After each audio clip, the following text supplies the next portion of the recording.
10절 이스라엘의 교만은 그 얼굴에 드러났나니 그들이 이 모든 일을 당하여도 그들의 하나님 여호와께로 돌아오지 아니하며 구하지 아니하도다. 16절 그들은 돌아오나 높으신 자에게로 돌아오지 아니하니 속이는 활과 같으며 그들의 지도자들은 우혀의 거친 말로 말미암아 칼에 엎드러지리니 이것이 애굽 땅에서 조롱거리가 되리라. 오늘 이 시간 우리가 호세아 7장의 말씀을 가지고 함께 하나님의 말씀을 나눌 수 있기를 원합니다. 우리가 호세아 6장을 보면은 우리가 알고 있는 굉장히 유명한 그런 이제 구절이 있습니다. 그러니까 우리가 여호와를 알자, 힘써 여호와를 알자, 이제 그런 내용들을 우리가 호세아 6장에서 살펴볼 수가 있었는데 우리는 이런 생각을 한번 해볼 수 있습니다. 왜 우리는 여호와를 알아야 하는 것일까? 그 이유가 우리가 오늘 읽은 본문 7장에 그 내용들이 기록되어져 있습니다. 그래서 7장을 보면 이렇게 시작이 되는데요.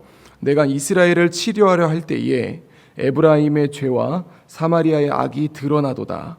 그들은 거짓을 행하며 안으로 들어가 도둑질하고 밖으로 떼지어 노략질하며. 그러니까 이제 7장의 1절을 보면은 이렇게 시작하는 것이죠.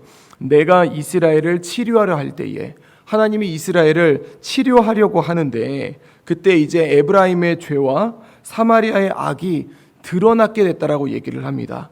하나님이 이들을 치료하려고 했는데 그들의 악이 드러난다라는 거예요. 그들은 거짓을 행하고 도둑질하고 노략질을 했다라는 것이죠. 그러면서 하나님이 2절을 보면 내가 모든 악을 기억하였음을 그들이 마음에 생각하지 아니하거니와 이제 그들의 행위가 그들을 애워싸고 내 얼굴 앞에 있도다라고 얘기를 합니다. 그래서 그게 이제 하나님이 모든 악을 기억하고 있는데 그들이 그것을 마음에 생각하지 않고 있다. 그러면서 그들은 어떻게 살고 있는가? 3절을 보면 그들이 그 악으로 왕을, 그 거짓말로 지도자들을 기쁘게 하도다라는 것이죠. 우리가 이제 어떤 기쁨을 가지거나 우리가 어떤 것을 비위를 맞출 때에 이 선한 일로, 좋은 것으로, 그것으로 기쁘게 하는 것이 아니라 악으로 그 다음에 거짓말로 기쁘게 만든다라는 것입니다. 아첨이 들어가고 거짓말을 하고 다른 사람을 짓누르며 내가 올라설 때에 가지는 그 기쁨이 그 안에 가득했다라는 것이죠. 서로가 도와주고 서로를 세워주는 모습이 아니라 남을 짓밟으며 내가 생존함의 기쁨을 가지는 것, 그 모습이 이제 에브라임과 사마리아 가운데 가득했던 것입니다. 그러면서 5절을 보면 우리 왕의 날에 지도자들은 술의 뜨거움으로 병이 나며 왕은 오만한 자들과 더불어 악수하는도다. 이 악수한다라는 게 가까워지고 친교를 맺는다는 의미지 않습니까? 그래서 왕이 오만한 자들과 더불어서 그렇게 나아간다라는 것이죠. 그러면서 이제 7절을 보면 그들이 다 화덕같이 뜨거워져서 그 재판장들을 삼키며 그들의 왕들을 다 엎드려지게 하며 그들 중에는 내게 부르짖는 자가 하나도 없도다라고 얘기를 하죠. 그래서 7절을 보면 굉장히 안타까움 속에 놓여져 있습니다. 사람들이 엎드려지고 재판장들이 삼켜지고 있는데 사람들이 분명히 문제를 인식하고 있을 거라는 거예요. 사람들이 문제를 인식하고 있지만 그들 중에서는 하나님께 부르짖는 자가 없다라고 그렇게 얘기를 합니다. 그러면서 9절부터 보면 이방인들이 그의 힘을 삼켰으나, 주변에 있는 강대국들이 있지 않습니까? 아수르가 그들을 삼키고 그들을 괴롭히고 있으나 우리가 이 땅 가운데 살아갈 때에 세상에 있는 무언가가 나를 괴롭히고 나를 못살게 굴고 나를 무너지게 하고 있는데 문제가 무엇이냐면 알지 못하고 백발이 무성할지라도 알지 못하는도다. 내가 돈에 구속되거나 권력에 구속되거나 또는 감정에 구속되어서 내가 하나님 앞에 나아가지 못하고 거기서 벗어나지 못하는데 나이가 든다 할지라도 그것을 알지 못하는 모습이 이스라엘의 모습이라는 것입니다. 그러면서 10절을 보면 이스라엘의 교만은 그 얼굴에 드러났나니, 실제로 하나님이 볼 때 그들의 모습은 삼켜진 거예요. 세상의 것들로부터 무너졌다라는 거예요. 송두리째 먹혔는데 그것을 알지 못하고 교만함 속에 있다라는 것이죠. 뭐 때문에요? 내가 세상에서 좀 잘 나가는 것 같다라는 그 모습 때문에 그의 교만함이 얼굴에 드러났다라고 얘기합니다. 그러면서 그들이 이 모든 일을 당하여도, 심지어 본문에 있으면은 이제 그 강대국들로부터 삼킴을 당하여도 그들의 하나님 여호와께로 돌아오지 아니하며 구하지 아니하도다. 하나님께로 돌아오지 아니하고 구하지 아니하도다. 그러면서 13절에 화 있을진저 그들이 나를 떠나 그릇 같음이라. 패망할진저 그들이 내게 범죄였음이라. 내가 그들을 건져주려 하여나 그들이 나를 거슬러 거짓을 말하고. 하나님은 그들을 회복시키기를 원하는데 그들은 계속해서 그것을 거부하고 하나님을 찾지 않는다라는 것이죠. 하나님의 은혜가 임하는데 그 은혜를 깨닫지 못한다라는 겁니다. 그러면서 오히려 거짓을 말한다고 얘기를 해요. 그리고 14절 보면 성심으로 나를 부르지 아니하였으며 오직 침상에서 부르짖으며 곡식과 새 포도주로 말미암아 모이며 나를 거역하는도다. 하나님을 바르게 찾지 아니하고 다른 것으로 모이면서 하나님을 거부하는 모습. 하나님의 은혜를 주고자 원하지만 아니요, 나는 다른 것으로 이 위기를 탈출할 거예요 라고 말하는. 그래서 15절을 보면 내가 그들 팔을 연습시켜 힘있게 하였으나 그들은 내게 대하여 악을 꾀하는도다. 그러면서 16절 그들은 돌아오긴 돌아온다고 얘기합니다. 그런데 높으신 자에게로 돌아오지 아니하니 속이는 활과 같으며 그들의 지도자들은 그 혀의 거친 말로 말미암아 칼에 엎드려지리니. 하나님, 우리가 회개라는 것이 돌이킴이지 않습니까? 돌이키는 것은 있는데 문제가 있으니까 이게 잘못됐네 라고 하면서 돌이키기는 한다는 거예요. 근데 그 돌이키는 방향이 하나님이 아니라 다른 곳으로 간다라는 것이죠. 예를 들어서 강대국인 애굽을 향해 가거나 예를 들어서 강대국인 아수르에게 간다라는 겁니다. 우리 시대에는 뭐가 있겠습니까? 내가 분명히 내 문제에 있어서 문제가 있음을 자각하고 돌이키기에는 돌이킨다라는 거예요. 근데 그러면서 이렇게 말하는 것이죠. 내가 생각해 보니까 지금 내가 잘못된 길로 가고 있어. 내가 게으름에 빠져 있는 거 보니까 지금 내 인생이 패인 것 같아. 그러니까 나를 돌이킬 거야. 어디로? 힘을 가질 수 있는 돈을 향해 나아갈 거야. 권력을 향해 나아갈 거야. 세상의 지식을 향해 나아갈 거야. 그래서 내가 다시 힘을 얻을 거야 라는 그런 식의 말이라는 것이죠. 그래서 그들은 결국 칼에 엎드려지리니, 그래서 이것이 애굽 땅에서 조롱거리가 된다라고 그렇게 주님은 말씀하며 호세아 7장을 마무리하게 됩니다.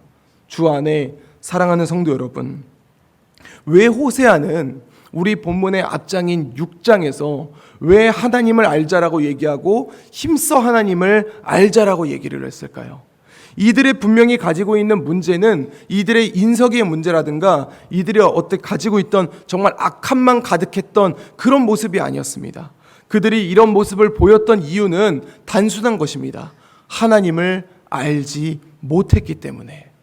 그들이 분명히 제사를 드립니다. 그리고 하나님의 은혜를 알고 있습니다. 이 자신들의 조상을 애굽에서 탈출하게 했고, 그리고 하나님의 은혜로 말미암아 가나안 땅에 들어와 가나안을 정복했던 그런 수많은 역사들을 알고 있습니다. 그리고 그들의 가장 위대했던 왕인 다윗을 알고 있고요.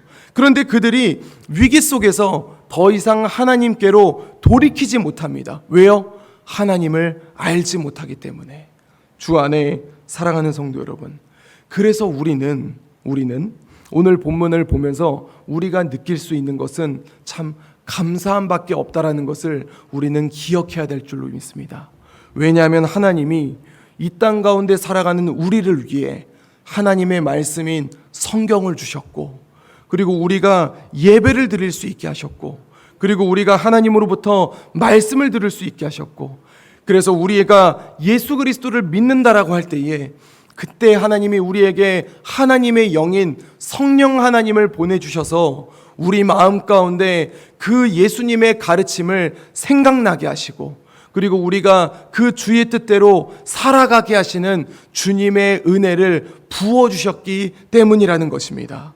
그런데 우리 가운데에도 고민하고 우리가 생각해 봐야 될 것이 있습니다. 하나님이 우리에게 정말 하나님의 말씀을 주시고 그리고 우리에게 성령 하나님을 보내주셔서 우리의 마음을 주관하게 하시지만 우리에게 생각나게 하시지만 그럼에도 불구하고 우리가 오늘 본문의 에브라임과 사마리아와 같이 즉 이스라엘과 같이 하나님 알기를 거부하고 그래서 하나님의 인도하심을 거절한다면 우리는 결국 이 세상 가운데 조롱거리가 될 수밖에 없다라는 것이죠. 이 땅에 있는 수많은 크리스천들과 이 땅에 있는 수많은 이 교회가 왜 세상 가운데 조롱거리가 되고 있을까요? 제가 어제 모든 사역을 마치고 이 집에 누워서 핸드폰을 잠깐 켜서 뉴스를 보는데 또 이제 어떤 정확한 내용을 모릅니다. 어떤 목회자가 자신의 여자친구, 이것도 신기합니다. 60대 목사가 여자친구가 있는데 그 여자친구를 폭행했다라는 거예요. 그런 이제 모습들을 보면서 정말 댓글을 보기 전에도 겁났던 게 또 욕먹겠구나. 또 욕먹겠구나. 아니나 다를까 이 스크롤을 내려서 댓글을 보자마자 정말 조롱하는 목소리가 정말 가득한 거예요. 역시 목사는 성경을 팔아서 먹고 사는구나. 이런 얘기들. 왜 교회가 이런 얘기를 들어야 되는 것일까요? 어쩌면 그것은 세상의 악함이 아니라 이 하나님의 은혜가 있음에도 불구하고 그 은혜로 살아가지 아니하고 그 은혜를 거부하며 내 뜻대로 살아가는 이 땅의 수많은 크리스천들 때문에 그런 것이 아닌가라는 생각을 다시 한번 해보게 됩니다. 주 안에 사랑하는 성도 여러분, 우리가 항상 이렇게 기도합니다. 하나님, 우리가 주님이 주신 말씀대로 살아가게 하여 주시옵소서. 우리가 그냥 기도로만 하고 끝내는 것이 아니라 실제로 우리 삶 가운데에 하나님의 말씀을 기억하며 하나님의 주신 말씀으로 살아가는, 그래서 우리에게 성령 하나님을 보내주심으로 말미암아 그 가르침을 생각나게 하시는 그 은혜로 나아갈 수 있는, 그래서 본문에 있는 이스라엘 백성이 아니라 정말 하나님의 백성으로 살아갈 수 있는 우리 재건부평교회 모든 성도님들이 될 수 있기를 우리 주 예수 그리스도 이름으로 간절히 축원드립니다. 기도하겠습니다. 이제 오늘 받은 말씀으로 함께 기도하겠습니다. 우리가 하나님을 알지 못하면 돌이키더라도 하나님이 아닌 세상을 향해 돌이키게 된다는 사실을 기억하게 하여 주옵소서. 우리 안에 성령 하나님을 보내주신 하나님께 감사하며 성령의 이끄심에 귀를 기울이는 나의 삶이 되게 하여 주시옵소서.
이제 개인의 기도 제목을 가지고 하나님 앞에 기도하시기 바랍니다.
수고하셨습니다.